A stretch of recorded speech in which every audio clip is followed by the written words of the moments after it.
নমস্কার বন্ধুরা, আমি শ্রাবণী আপনাদের সবাইকে স্বাগত জানাই আমার শ্রেয়াস কিচেনে। আমার চ্যানেলে আমি এর আগে আফগানি পনির, আফগানি চিকেন বা আফগানি ডিমের কারি রেসিপি শেয়ার করেছি।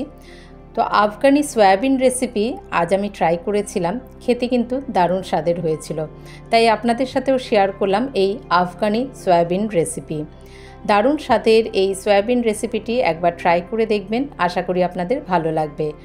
যে সকল বন্ধুরা এখনও আমার চ্যানেলটিকে সাবস্ক্রাইব করেননি, অনুরোধ করব চ্যানেলটিকে সাবস্ক্রাইব করে আমার পাশে থাকবেন। আর যারা আমার পাশে আছেন তাদের জানাই অসংখ্য ধন্যবাদ। চলুন দেখে নিই এই রেসিপি। এর জন্য প্রথমে আমি সয়া বড়িগুলো বা সয়া চাঙ্ক, সয়াবিন যাই বলুন না কেন, হাফ কাপ নিয়েছি, যেটা একটু গরম জলে ভিজিয়ে রেখেছিলাম 20 মিনিট। তার ফলে এগুলো দেখুন বেশ সফট হয়ে গিয়েছে আর বড় বড়ও হয়ে যায়। তারপরে ভালো করে ধুয়ে নিয়ে জল ছিপে আমরা একটি পাত্রে নিয়ে নেব। আমি একটি প্লেটের মধ্যে, থালার মধ্যে নিয়ে নিচ্ছি, ভালো করে জল ছিপে নিয়ে নেব। সয়াবিনের এই রেসিপিটি ভাতের সাথেও বানিয়ে নিতে পারেন বা রুটি পরোটার সাথেও কিন্তু খেতে দারুণ লাগে। এখানে আন্দাজ মতো নুন দিচ্ছি, গোলমরিচ গুঁড়ো দিয়ে দিচ্ছি হাফ চামচ, দিয়ে দিচ্ছি আদা আর কাঁচা লঙ্কা বাটা, 1 ইঞ্চি আদা আর একটা কাঁচা লঙ্কা বাটা, আর 1 চামচ দিয়ে দিচ্ছি বেসন।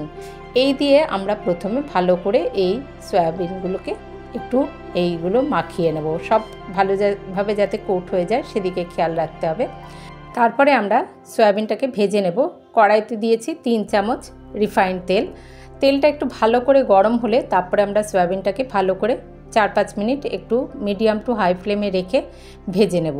তেলটা আরেকটু গরম হতো, আমার একটু পুরো গরম হওয়ার আগে দিয়ে দেওয়াতে একটুখানি এরকম লেগে যাচ্ছে।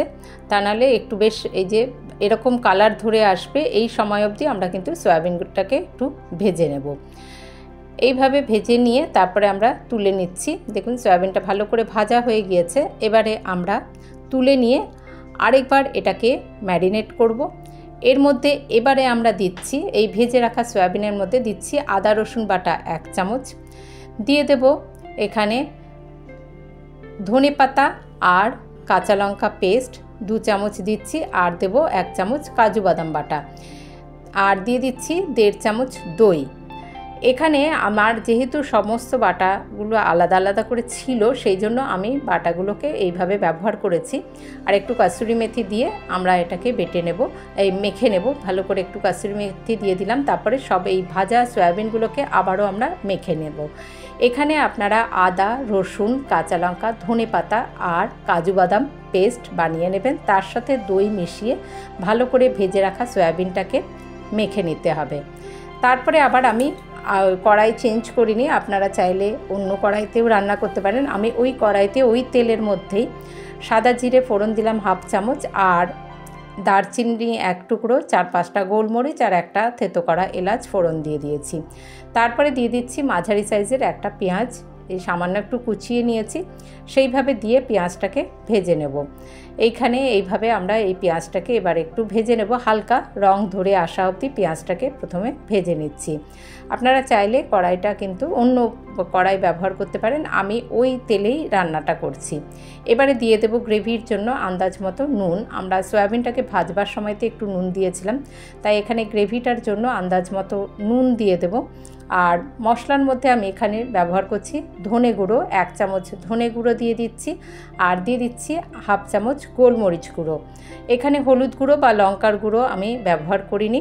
এখানে গোলমরিচ গুঁড়ো আমরা এর আগেও যখন সয়াবিনটাকে ভেজেছিলাম তখনও ব্যবহার করেছি, আর এখানেও দিয়ে দিলাম হাফ চামচ গোলমরিচ গুঁড়ো। গুঁড়ো মশলার কাঁচা গন্ধ চলে গেলে আমরা যে সয়াবিনটাকে এরকম মেখে রেখেছিলাম মশলা দিয়ে, সেই মেখে রাখা সয়াবিনটা এখানে দিয়ে দেবো। দিয়ে মিনিট 3 একটু ভালো করে এই ভাজা পেঁয়াজের সাথে আর ওই গুঁড়ো মশলার সাথে এইভাবে 3-4 মিনিট আমরা একটুখানি প্রথমে কষিয়ে নেব। এই ভেজে মেখে রাখা ম্যারিনেট করে রাখা সয়াবিনটাকে প্রথমে একটুখানি 3-4 মিনিট কষিয়ে নেব। ওই যে প্লেটের মধ্যে মেখে রেখেছিলাম সেখানে মশলা ধুয়ে সামান্য একটু জল দিয়ে দিলাম, মশলা অনেকটা লেগেছিল তাই সামান্য একটু জল দিয়ে দিলাম। দিয়ে এবার ভালো করে আবারও আমরা দেখুন সব মশলাগুলো কষিয়ে নিচ্ছি। এবারে এখানে আমি দিয়ে দিচ্ছি হাফ কাপ জল, একটুখানি কষিয়ে নিয়ে তারপরে দিয়ে দেব হাফ কাপ জল। খুব বেশি জল এখানে আমি ব্যবহার করিনি, কারণ একটু গ্রেভিটা মানে ঘনই রেখেছি, সেই জন্য জল খুব বেশি ব্যবহার করিনি।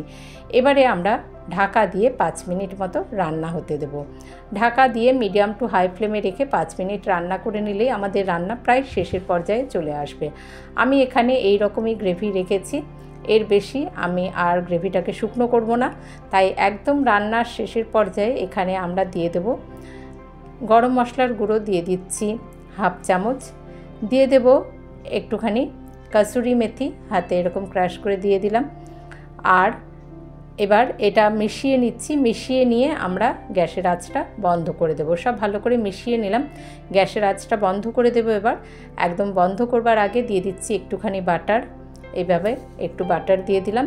আর গ্যাসের আঁচটা দেখুন বন্ধ করে দিয়েছি।